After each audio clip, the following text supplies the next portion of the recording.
Hello, I'm Dr. Colin Morley. I've been a paediatrician and a neonatologist for over 35 years. I've done a lot of research, and in the last few years this has specialised in neonatal stabilisation and resuscitation. In the last 10 years I've been doing quite a lot of research related to resuscitation and stabilisation of babies immediately after birth. As you know, there are 3 different devices we can use for resuscitating babies.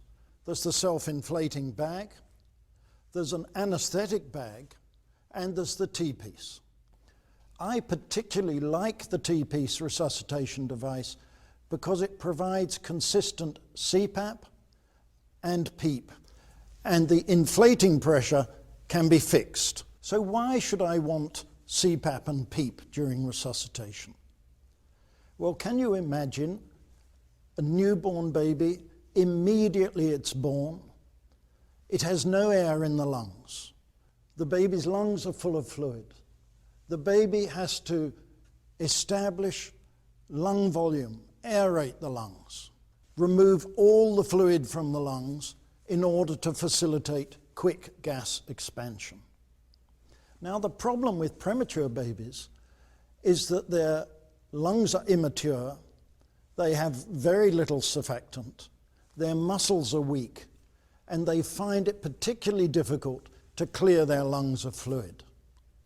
So this is just the time when we need to be helping them by giving them some extra pressure to help move that fluid out of the lung and establish a functional residual capacity.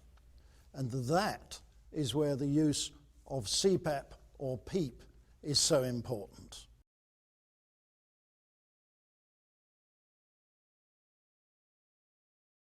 I'm now going to tell you about the component parts of the T-piece resuscitation device.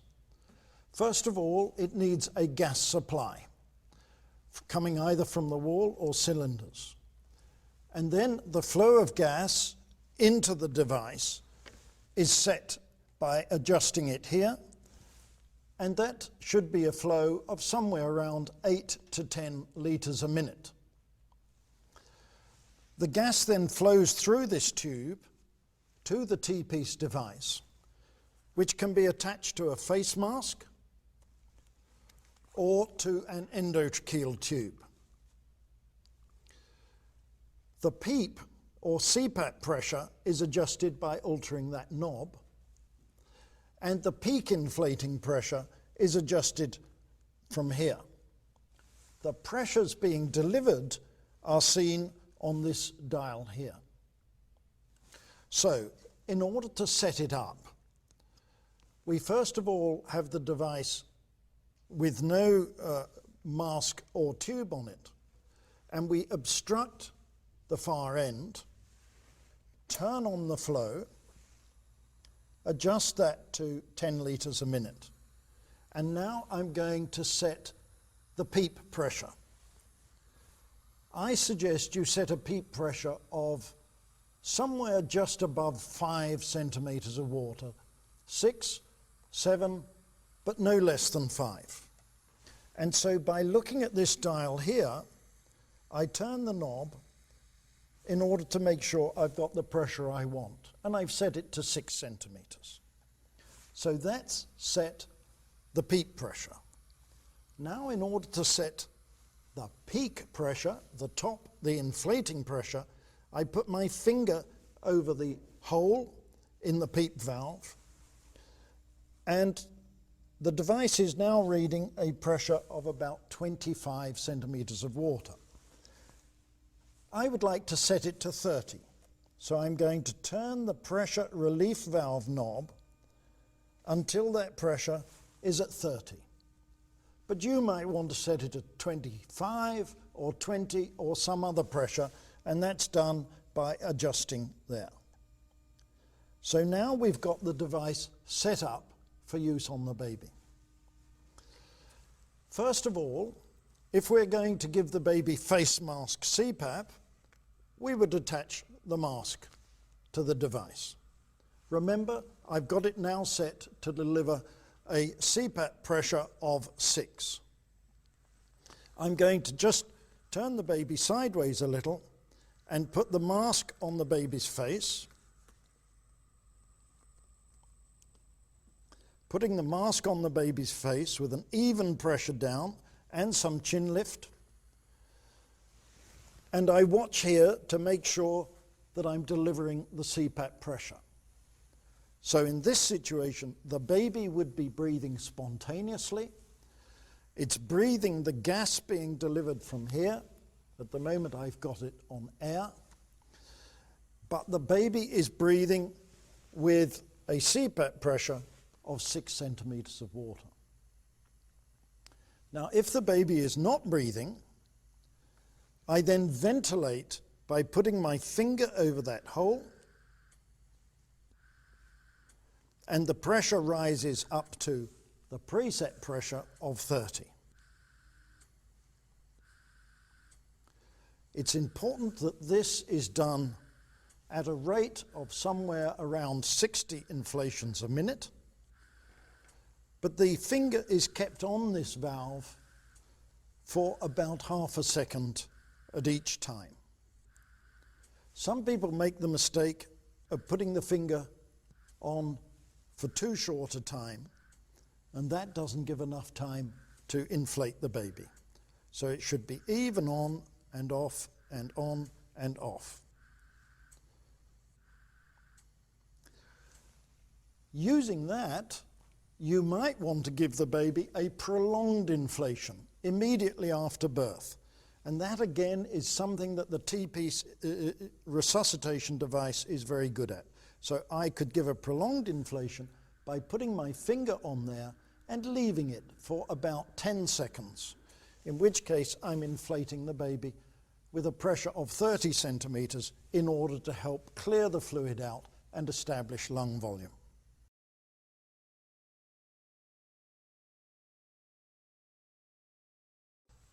I would now like to tell you about some important things you must remember when you're using a T-piece resuscitation device.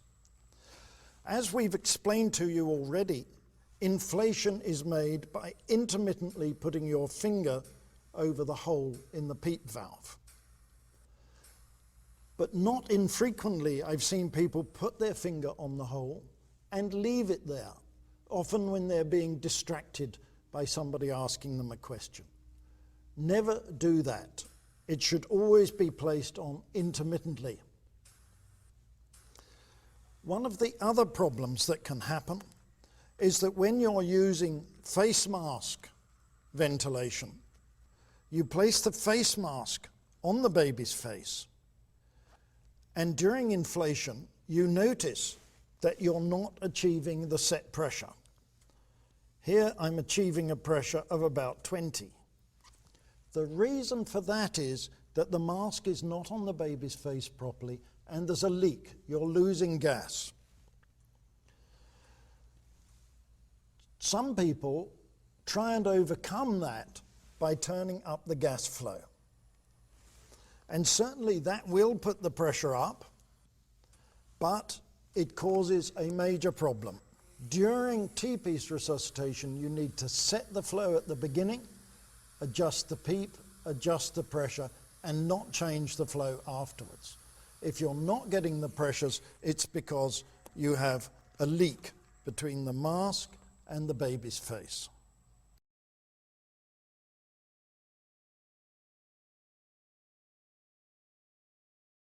When we ventilate the baby, one of the ways of seeing how effective it is to see the chest wall rise.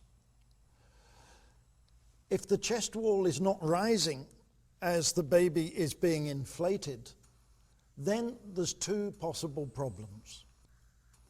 The problems are that you've pushed the mask so tightly onto the baby's face, you've obstructed the nose and mouth. And the way to see whether that's the cause is just to lift the mask off and repositioning it. And then as you ventilate the baby, hopefully you see the chest wall rise. If that doesn't solve the problem, then it's likely that the baby has very stiff lungs And if you're ventilating it and the lung chest is not moving, then the next thing is to turn up the pressure. We'll go up to 35 or 40 and see if that makes the chest move. So if the chest is not moving, either the pressure's too low or the mask is obstructing the mouth and nose.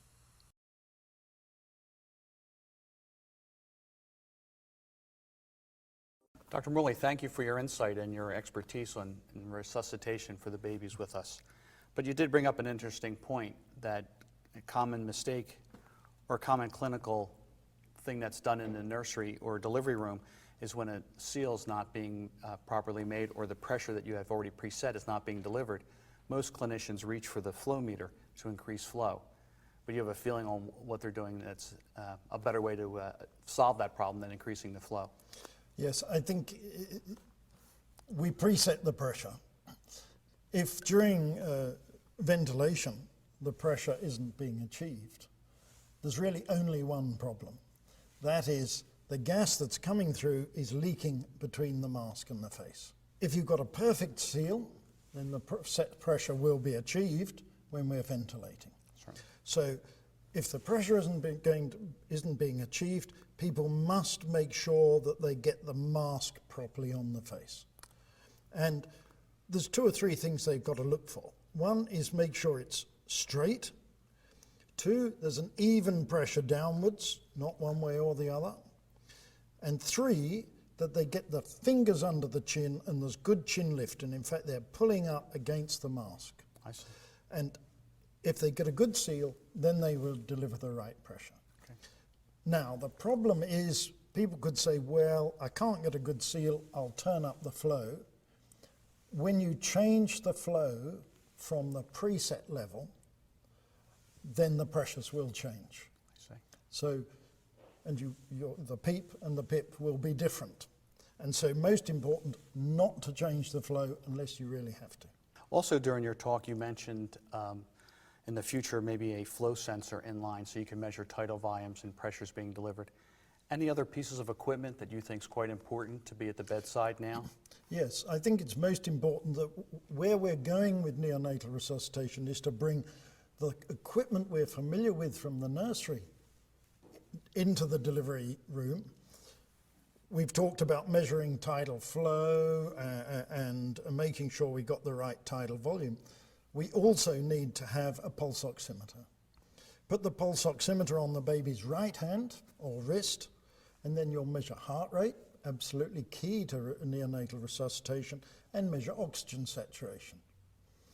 Once you've got oxygen saturation, then you can titrate the amount of inspired oxygen to keep the baby's oxygen at the right level. So having the blender close and easy to reach to make these adjustments is very important in resuscitation. Very important indeed. And there are at the moment people in the world saying, well, start with 30% or 40% or various things.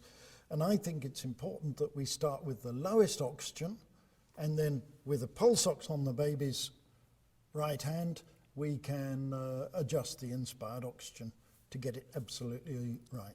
Great, Dr. Morley, thank you again for useful information. Thank you for your time today. Thank you. It's been a pleasure.